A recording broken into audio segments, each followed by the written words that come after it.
Bem-vindo a mais um vídeo, meu nome é Caio, eu sou ilustrador, designer gráfico, fotógrafo profissional. Nesse vídeo aqui eu vou te passar algumas dicas, fazer algumas reflexões em relação à inteligência artificial. Vou estar ilustrando esse vídeo com algumas speed arts e algumas montagens. Em um determinado momento do vídeo eu vou mostrar um exemplo da usabilidade de uma inteligência artificial aqui. E essa é uma dica para ilustradores de um modo geral, até mesmo para quem trabalha com render ou só manipulação, com photobash, designer gráfico, ilustrador tradicional, enfim. Eu tô sabendo que mesmo depois disso tudo que se passou, ainda tem colegas desistindo ou entrando em certo desespero sobre o fim da arte, ou muito desmotivados, tá? Com relação ao mercado. Alguns renegam completamente e abominam a inteligência artificial, enquanto outros são completamente boçais e ficam agindo da forma como eu mostrei anteriormente aqui no canal, passando aqui de exemplo mais uma vez nesses vídeos, dá para você ter uma base aqui pelos comentários. E nesse vídeo aqui eu vou trazer essas reflexões sobre se a arte vai acabar ou não. E nesse vídeo aqui eu não vou trazer as reflexões se a arte vai acabar ou não, se os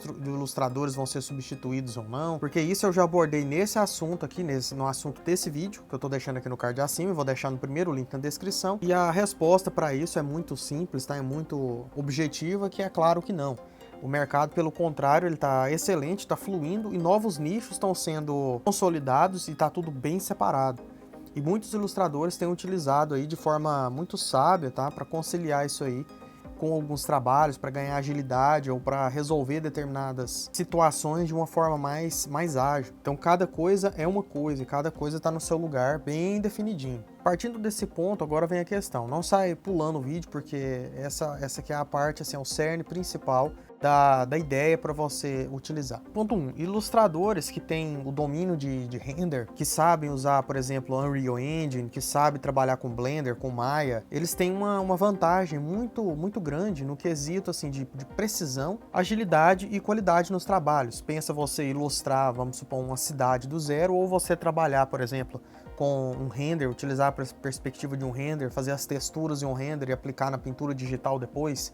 Às vezes você está trabalhando um concept art, você agiliza o processo com o photobashing, tá? Ou agiliza o processo com o render. Isso aí facilita demais a sua vida, tá? E vai te abrir mais portas, são mais opções para você. Tá, mas é exatamente por isso eu preciso aprender e dominar o render caso eu quiser trabalhar com ilustração? Claro que não. Você pode muito bem fazer manualmente, você pode muito bem trabalhar com ilustração só tradicional ou pintura só tradicional, trabalhar com quadro e tinta, ou você pode desenhar criando, né? Você pode fazer o desenho manualmente, criando e tomando mais cuidado com perspectiva e ponto de fuga. A questão do render só te ajuda, vai acelerar aí o seu processo 1 a 2 horas e vai te dar mais exatidão, mas você tem outros caminhos, vários caminhos a seguir, vários caminhos a tomar. Isso eu tô falando de mercado, nem tô falando por desenhar só por hobby, tá?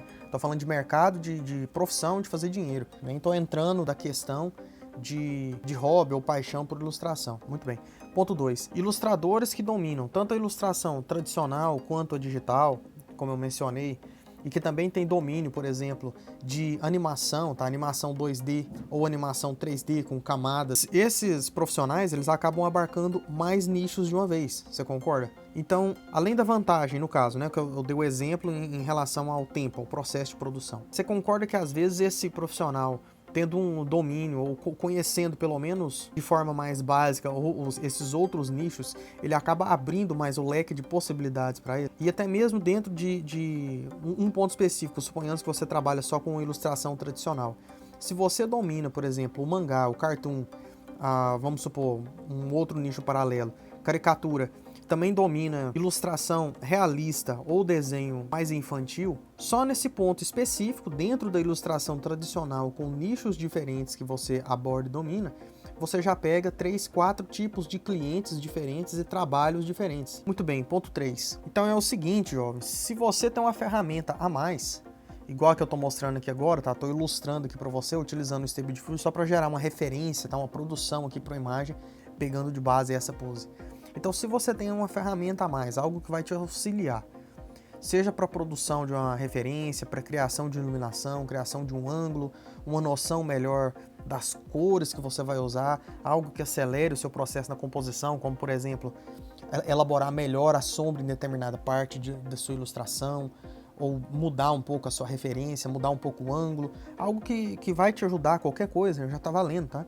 E é muito interessante você sair na frente, nesse caso, e entender pelo menos o básico disso, porque você pode estar um passo adiante, né, em relação ao mercado. Então, assim, sobre comentários tipo esse aqui, tô abrindo um paralelo, que isso aqui é interessante. A partir do momento que você começar a entender o básico ou for se aprofundando, quando você iniciar alguns testes, você vai perceber que para ter um certo controle ou chegar em resultados realmente decentes, você vai ver que o pessoal, de certa forma, superestima muito uma visão, de certa forma, romântica, tá? Não é que deixa de ser impressionante, mas existe um trabalho manual bem delicado aqui por trás, tá? Que não é só digitar um prompt e tá tudo certo e sai prontinho, leva tempo para organizar isso. Às vezes você vai trabalhar aí com ilustração, fazer esse processo que eu tô mostrando, isso aí vai meia hora, tá? Vai meia hora, vai 40 minutos, vai 1 hora, dependendo do seu computador aí vai até 1 hora, dependendo do tamanho que você renderizar isso aqui ou o que você quer fazer. Eu já vi casos de pessoa que ficou 3 horas e saiu mais ou menos ainda no resultado final, teve que fazer de novo. Nós estamos falando de processador, né, de placa de vídeo. Isso aqui é pesado pra caramba. Então o segundo tópico aqui dentro desse ponto novo que eu tô abordando é que você vai precisar de um computador muito forte. Isso aqui não é algo acessível para qualquer um, e se você quer ter mais controle do que o programa gera assim de forma mais ou menos aleatória para você, se você quiser ter um controle maior sobre pose, sobre a precisão, prepara para investir numa placa de vídeo, e você dificilmente também consegue criar artes mais decentes. Elas saem, por exemplo, uns 80% ok, tá? A maioria sai mais ou menos, a não ser que seja assim, retratos mais simples, retrato de rosto, principalmente de mulheres, que esse aí é quase 100%, assim, eu tô falando mais de corpo inteiro, braço, mão, pé, porque se você vai fazer algo mais complexo, algo bem específico, por exemplo, imagina um pôster de um filme do Star Wars, de qualquer Star Wars, seja os primeiros até os últimos. Manda um prompt gerar aquilo lá automaticamente e me conta o que acontece. Não gera nunca. Até consegue gerar com inteligência artificial, mas o processo e as etapas são muitas colagens, muitos blocos, são horas, tá? Você vai ficar, jogar aí no mínimo umas 4, 5 horas e provavelmente você vai ter que refazer muita coisa manualmente, vai ter que utilizar Photoshop para montar os mapas ali. Então, essa questão ela é muito boa, tá? É muito interessante, é muito legal, mas é um pouco mais complexo do que tem aparentado por aí. E muitos desses Instagrams que você vê com os caras postam 15 artes por dia, tá? Esses Instagrams cheios de umas meninas assim que fica lindo os trabalhos, né? Então aqui de novo, duas coisas que acontecem. A primeira, é muito bonito até você começar a olhar com atenção. Porque é o seguinte, celular é tudo muito imediatista, né? Instagram, essas redes sociais. Olha de perto, passa mais de 5 segundos, fica 10 segundos olhando para a imagem. Dá um zoom, olha por um computador, olha numa tela grande, depois você me conta. Outra coisa, esses caras às vezes eles ficam o dia inteiro fazendo isso, eles geram, por exemplo, eles desenvolvem um prompt, ficam muitas horas estudando um prompt, elaboram tudinho, instalam vários pacotes, isso aí é 100 GB no seu HD, 150 GB no seu HD, geram aquele prompt e manda gerar um pacote, por exemplo, de 20 imagens de uma vez, 20, 30 imagens. E aí eles vão gerar né, nessa sequência umas 1000 imagens, às vezes umas 1000 imagens por dia, tá? Então dessas 1000 imagens, eles vão selecionar algumas ali para ficar alimentando um Instagram com umas 2 por dia, 3 por dia, 1 por dia. Porque nem tudo presta, tá? A maioria acaba que sai ruim, principalmente se você for usar ferramentas, por exemplo, como o InPaint, que ele refaz uma mão. Às vezes para você refazer uma mão, você tem que gerar mais de 100 imagens para sair uma mais ou menos ok. É mais fácil você fazer uma fotomanipulação, você redesenhar ela, do que você ficar tentando gerar aleatório. Mesmo utilizando as referências, colocando, às vezes dá mais trabalho, é mais prático para quem já tem o domínio ir lá e fazer na mão. Tá, onde eu quero chegar? Independente da qualidade, você vai sim precisar do trabalho manual, né, da qualidade visual dessas peças de inteligência artificial, e você pode, né, reforçando, utilizar essas ferramentas a seu favor. Então tem várias formas de você fazer isso, como eu mencionei. Usar essas imagens como ideia, como inspiração, usar elementos para fazer photobashing por cima e fazer restauração e pintar por cima. Você pode fazer elas para montar uma referência ideal para um trabalho. Por exemplo, a pintura tradicional, você pode olhar isso no computador ou imprimir isso para ter uma produção com maior exatidão. Você pode usar isso para criar um fundo para uma pintura digital, você pode simular uma iluminação e por aí vai.